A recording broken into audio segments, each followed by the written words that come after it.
tender. However, the saintess quickly intervenes, instructing Jiang to refrain from using the blessing of charm immediately. Jiang protests, admitting she doesn't know how to stop the effect. At that moment, a certain innocent goddess expresses her displeasure at the impure nature of such a blessing. The saintess, shaking her head, acknowledges that it is already too late, as Jiang will now face the consequences of her actions. The students are shocked to witness this turn of events. The saintess then explains that while gods may grant blessings, they also have the power to bestow curses upon heroes they find undesirable. Jiang, taken aback, admits she didn't know about this possibility. The saintess explains that she was just about to inform them of this crucial detail. As the punishment begins to take effect, Jiang cries out in pain. She apologizes, but the saintess explains that once a hero has received a blessing or curse, it will remain with them until their death. Moreover, the effects will become more potent as their rank increases, and their level will never decrease once it has been raised. Jiang, deeply worried, expresses concern about how painful the curse is at her current low rank. She fears that at higher levels, the pain may become unbearable, or even fatal. Athena approaches her, offering words of comfort and reassurance. She tells Jiang not to give up, explaining that blessings can help offset the effects of curses. As Jiang levels up and strengthens both her body and mind, the pain will gradually ease. On the other side, Kang is still in the jungle, pondering why his level has not increased despite killing several monsters. He suspects it may be due to a curse, or because leveling up is inherently more difficult in this world.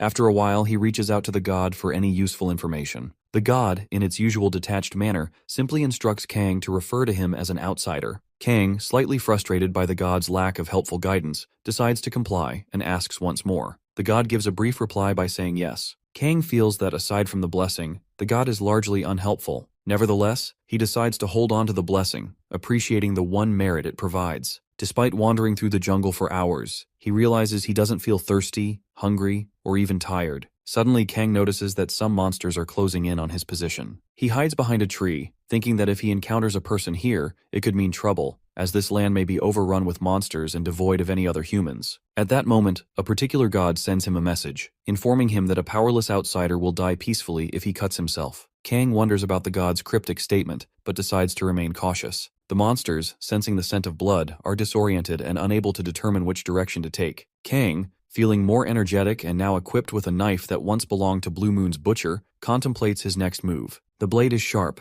and he is ready to use it. Meanwhile, God is offering him prayers of support, assuring him that he won't meet an untimely death. Observing the tree vines nearby, Kang decides to cut them, and as he works, he feels the god's presence watching over him with blurry eyes. He ties the knife securely into a makeshift pocket before turning to the god and inquiring if it is familiar with centrifugal force. Using the vine, Kang binds a stone to it and begins to rotate the vine, preparing to show the monsters the power of science. He swings it, and although it feels as though the force might drag him along and send him tumbling, he remains resolute. Every time the blessing activates, his legs stop trembling and his breathing steadies. With renewed confidence, he hurls the vine at the monsters, hitting them with the stone as he continues to improve his control over the outsider's blessing. Kang soon realizes that he no longer needs to focus on the small, bothersome things like cuts or fatigue. As long as he avoids an immediate fatal blow, the blessing will heal him automatically. This realization allows him to keep fighting on the brink of death without fear. One by one, he fells the monsters. However, Kang begins to notice their clever tactics.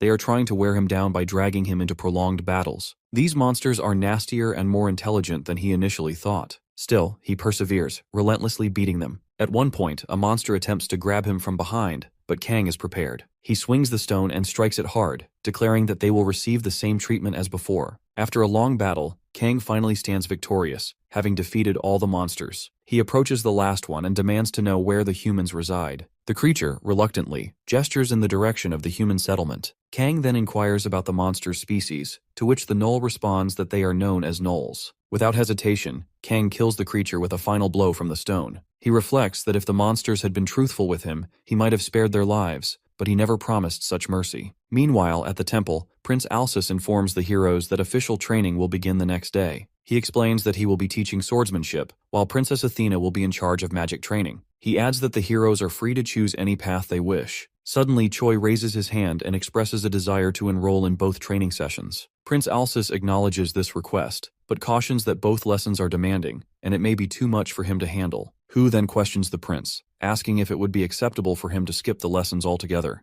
Prince Alsus assures him that he is free to make his own decisions. Han Wu, seeking more freedom, asks if it would be possible for him to leave the temple during his free time. The prince confirms that he is welcome to do so. The next morning, Prince Alsus gathers the heroes and directs those who wish to pursue the path of a knight to follow him. He reassures them that they can change their minds later if they find that the path doesn't suit them. For those interested in learning magic, he instructs them to wait, as Princess Athena has yet to arrive. As they prepare, the heroes check their status windows. Han Wu notices a special inscription before his blessing, indicating that he is the most chosen individual in the world. This blessing, he realizes, is unique to him, and can only be seen and experienced by him. Overcome with joy, Han Wu reflects that Choi, despite his arrogance, remains oblivious to the true significance of his status. Later, outside the temple, Han Wu mulls over the situation and concludes that if someone like Choi had tried his best, he would at least have earned an A-rank position, rivaling the main character. After some time, Han Wu is at the city plaza of Prologina. He thinks he came to the right place. He enters the mercenary guild to start his fantasy story. There are so many fighters there. The receptionist welcomes him and asks him why he is there. He replies that he wants to register as a mercenary. Suddenly, a girl comes up to him and explains to Han Wu that this is not where a greenhorn like him should be. She asks him to stop spewing stupid crap like this and return to his hometown. She says she has seen many hot-headed boys like him becoming mercenaries and dying. Meanwhile, Han Wu thinks that is the effect of his blessing, which is the primary character buff. The girl approaches him and asks if he is listening to her. Han Wu thinks this beautiful mercenary woman with a nosy disposition is a princess or a noble of high standing in disguise. He smiles and thinks this is the fate of the main character. It is no doubt the effect of a special blessing. Suddenly, he asserts that he does not want to return and that she should accompany him if she worries. He continues to say that judging books by their covers is not a good habit. He is sure that she has also experienced that many times. The girl smiles and replies that he got her there. Han Wu gets happy and thinks that he is exceptional in this world. After that, he informs the girl he cannot tell her much about it, but he is chosen. While Han Wu had a hard time talking to a beauty like this so smoothly back on Earth, in this world, he is a hero who will be saving the world he is going to leave. Suddenly, the girl wonders how those chosen abilities stack up. He replies that she will realize what the primary character buff is. On the other hand, in the jungle, the monster reassures Kang that he is not lying to him, that the human village is to the west. Kang thanks him for the information and then hits him with the stone. After that, he says these gnolls are unexpectedly honest. They are so crude that anyone can tell when they are lying. Kang thinks he does not know the exact distance to the human village, but he confirms it by asking a bunch of gnolls, so there can be no mistake. He also thinks his desperate fight with the gnolls became like a brief hunt. As he beats more of them, he has gone from prey to a seasoned hunter overnight. He is happy. Kang sustained plenty of heavy wounds while learning how to hunt. He learned how to fight quickly with his outsider's blessing. His clothes are ripped off while fighting with the monsters. He is excited since he does not go insane even after being inflicted with so many heavy wounds. He will meet the natives of this fantasy world in the human village. The god grumbles and says they are sorry about it. He asks him if he wants him to die. He gets the reply that the certain god does not care what happens to him. Suddenly, a monster attacks him again,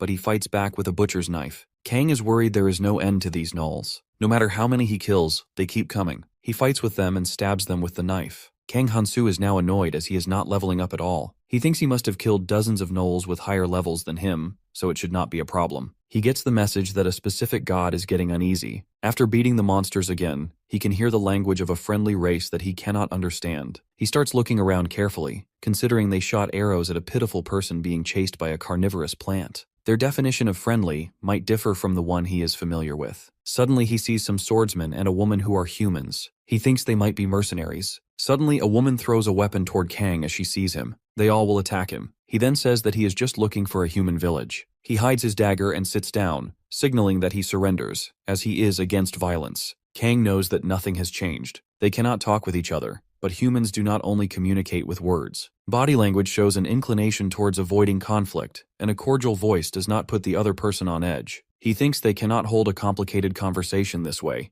but this much should be communicated. But the woman is going to throw an arrow at him. Kang stops her and reassures her that another worlder does not bite, and that he is nice to another worlder. The mercenaries refrain from killing him. After a while, Kang finds himself traveling with them through the dense forest. The lady and the man try to speak to him with some serious expressions, but their words are foreign to Kang. He could use gestures to at least let them know what his name is, but other than that, he cannot understand a single word. It does not help that foreign languages were always the subject that lowered his GPA. Kang thinks it is a relief that he met some friendly people. At least these people didn't start by shooting arrows at him, unlike the fairies, and he also doesn't need to worry as much about running into monsters. He cannot see these guys as status windows, but he is sure that fully armed mercenaries would be more potent than someone at level 1. God reassures Kang that he is not acting like an outsider now, but Kang ignores him. A particular god whines at him not to talk to them half-heartedly. He replies that speaking more casually